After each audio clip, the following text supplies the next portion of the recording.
কি নাম তোমার? মোহাম্মদ সাদাত হোসেন নিলয়। কিসে পড়ো? ক্লাস 10, কোন স্কুল?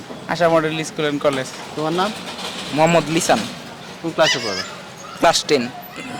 তুমি? সিএম সর্দার। তোমাদের কি গ্রুপ? কোন গ্রুপ? আমার আর্টস। তোমার সায়েন্স। আমারও সায়েন্স। কি ভবিষ্যৎ পরিকল্পনা কি তোমার? জি, আমি একজন ইঞ্জিনিয়ার হচ্ছে। তোমার ফাদার কি করে? আমার বাবা গার্মেন্টসে জব করে।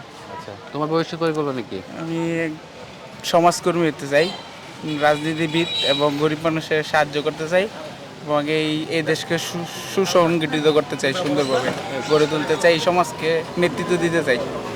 এটি কেন ইচ্ছা আসলো? অনেকে আছে ডাক্তার, কেউ ইঞ্জিনিয়ার হতে চায়, কেউ পাইলট হতে চায়।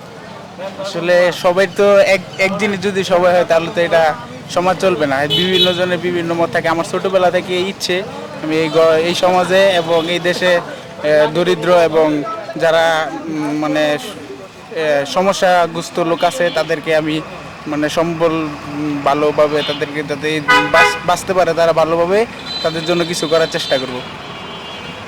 তোমার কি ভবিষ্যৎ পরিকল্পনা? ইঞ্জিনিয়ার। ইঞ্জিনিয়ারিং কেন? ডাক্তার হতে ইচ্ছা হয় না? পাইলট হতে ইচ্ছা হয় না? এটা আমার ছোটবেলা থেকে স্বপ্ন ছিল, তাই। কেমন পড়াশোনা করতেছো? আলহামদুলিল্লাহ ভালো। রেজাল্ট কি তোমার? আমার রেজাল্ট এবার টেস্ট পরীক্ষায় 4 পয়েন্ট আসছে। তোমার? আমার 4 পয়েন্ট, আর্টসের ক্ষেত্র আর্টসের থেকে 4 পয়েন্টের কাছাকাছি, 3.83। কয় ঘন্টা পড়াশোনা করো প্রতিদিন? 8 ঘন্টা। 8 ঘন্টা। তুমি প্রায় 6 ঘন্টার কাছাকাছি। কোচিং করো?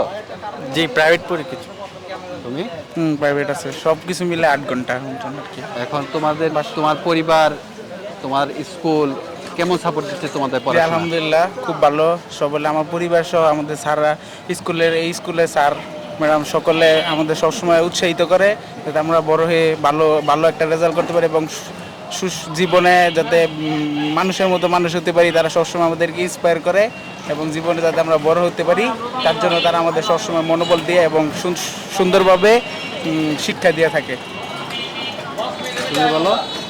জি, আলহামদুলিল্লাহ আমাদের স্কুলের শিক্ষা ব্যবস্থা খুবই সুন্দর এবং আমরা মনোরম পরিবেশে ক্লাস করতে পারি। আর আমাদের শিক্ষকরা আমাদের অনেক উৎসাহ করে জীবনে ভালো কিছু করার জন্য, মানব সেবা করার জন্য। এতটুকু।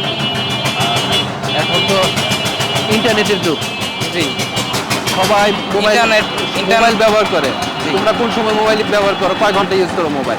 মোবাইল ইউজ করা বলতে আমাদের প্রয়োজন হলে মোবাইল ইউজ করি, তবে কোন সাইড ইফেক্ট যদি না থাকে তাহলে অবশ্যই ইন্টারনেট কারো ক্ষতি করে না। তবে আবার এটার প্রতি অ্যাডিক্টেড হয়ে গেলে এটা আবার এটার খারাপ দিক। তোমার? জি, আমিও দিনে প্রায় বিকেলের দিকে একটু ফোন ইউজ করি, বিশেষ করে বিনোদন বা অনেক সময় শিক্ষার ক্ষেত্রে মোবাইল ইউজ করি। আপনি প্রিয় হবি কি? হবি হচ্ছে গার্ডেনিং। তোমার? হবি হচ্ছে ঘোরাফেরা, মানে ঘুরতে ভালো লাগে? হ্যাঁ জি। তোমার? গার্ডেনিং। তাহলে খেলাধুলা করো না তোমরা? জি, কি খেলাধুলা সব খেলাধুলা যেরকম খেলা কি সিজনে। তোমার? আমার প্রিয় খেলা ফুটবল। ফুটবল খেলো? খেলি। তুমি? জি, ফুটবল। ঠিক আছে, প্রিয় খেলা ফুটবল, প্রিয় খেলা ক্রিকেট, কিন্তু তোমরা কি খেলো সেটা বলো। কি খেলি মানে মানে ফুটবল খেলো কিনা? এভরিডে আছে না যে এখন যে ব্যাডমিন্টনের সময়, জি। এখন ব্যাডমিন্টন খেলছে। যখনই অবসর সময় পাই তখনই বিকালে বন্ধুদের সাথে খেলা হয়, ফুটবল খেলা হয়। খেলাধুলা করতে হবে, খেলাধুলা স্বাস্থ্যের জন্য কিন্তু জি। অনেক ভালো, তাই না? জি। তুমি? আমি ক্রিকেট খেলা পছন্দ করি, তবে ফুটবল আমার প্রিয়। তবে এখানে লার্জ ফিল্ড নেই ফুটবল খেলার মতো, তাই আর কি ক্রিকেট খেলা হয়, শর্ট পিচ খেলা হয়। ধন্যবাদ তোমাদেরকে, ভালো থেকো। ধন্যবাদ।